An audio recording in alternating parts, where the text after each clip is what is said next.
बरसात का मौसम था। तेज हवाएं चल रही थीं और आसमान में काले बादल छाए हुए थे। नेशनल हाईवे पर ट्रक और कारें कम ही दिख रही थीं। रात लगभग 10:30 बजे। विनय नाम का युवक अपनी बाइक से शहर से गांव लौट रहा था। रास्ता लंबा था और पेट में भूख भी लग रही थी। अचानक उसे सड़क किनारे एक छोटा सा ढाबा दिखाई दिया। ढाबा लगभग सुनसान था। बस एक लालटेन टंगी थी जिसकी रोशनी पीली सी झिलमिला रही थी। ढाबे के बाहर एक बूढ़ा आदमी चुपचाप बैठा था। विनय ने बाइक रोकी और बोला, कुछ खाने को मिलेगा? बूढ़ा मुस्कुराया, बिना कुछ कहे खड़ा हुआ और भीतर चला गया। अंदर एक लकड़ी की मेज और 2 टूटी हुई कुर्सियां पड़ी थीं। दीवारों पर मकड़ी के जाले लटके थे। थोड़ी देर बाद बूढ़ा आदमी लौटा और बोला, बैठ जाओ, गर्मागर्म दाल रोटी बना देता हूं।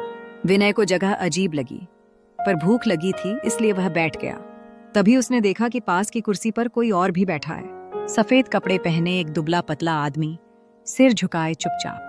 विनय ने सोचा शायद कोई और ग्राहक होगा। कुछ मिनट बाद बूढ़ा आदमी खाना लेकर आया। खाने की खुशबू इतनी अच्छी थी कि विनय ने बिना सोचे खाना शुरू कर दिया, लेकिन वह दुबला आदमी बस सिर झुकाए बैठा रहा। विनय ने हंसकर कहा, भाई तुम क्यों नहीं खा रहे? उसने धीरे से चेहरा उठाया और विनय का खून जम गया। उसका चेहरा बिल्कुल फीका, आंखें गड्ढों में धंसी हुई और होंठ नीले पड़े हुए थे। वह सीधे विनय को देख रहा था। विनय कांप गया।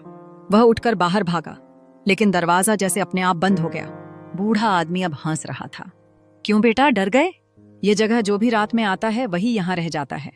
तू भी अब यहीं का हो जाएगा। विनय ने डर के मारे जोर से दरवाजा धक्का दिया और किसी तरह बाहर निकल आया। बाइक वहीं खड़ी थी पर उसकी चाबी गायब थी। अंधेरे में अचानक वही सफेद कपड़ों वाला आदमी दरवाजे पर खड़ा दिखाई दिया। उसने हाथ उठाया और धीमे स्वर में बोला, भाग मत, अब तू भी हमारे साथ रहेगा। विनय पागलों की तरह भागा।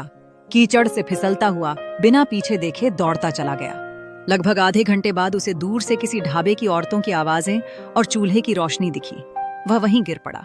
लोग उसे उठाकर अंदर लाए और पानी पिलाया। जब उसने घबराकर सारी बात बताई तो ढाबे का मालिक गंभीर होकर बोला, बेटा तू किस ढाबे की बात कर रहा है? यहाँ से 5 किलोमीटर पहले सड़क किनारे जो पुराना ढाबा है, वहाँ 20 साल पहले आग लग गई थी। उसमें मालिक और उसका नौकर जलकर मर गए थे। तब से वहाँ कोई नहीं जाता। आज तक जो भी उस ढाबे में रुका है कभी वापस नहीं लौटा। विनय की आंखें फटी की फटी रह गईं। सुबह जब वह अपनी बाइक लेने लौटा तो उस जगह सिर्फ राख और टूटी फूटी दीवारें थीं। कोई ढाबा नहीं, कोई बूढ़ा आदमी नहीं, बस वीरान खंडहर। उसके बाद विनय ने कसम खा ली कि वह कभी रात को उस रास्ते पर अकेले नहीं जाएगा।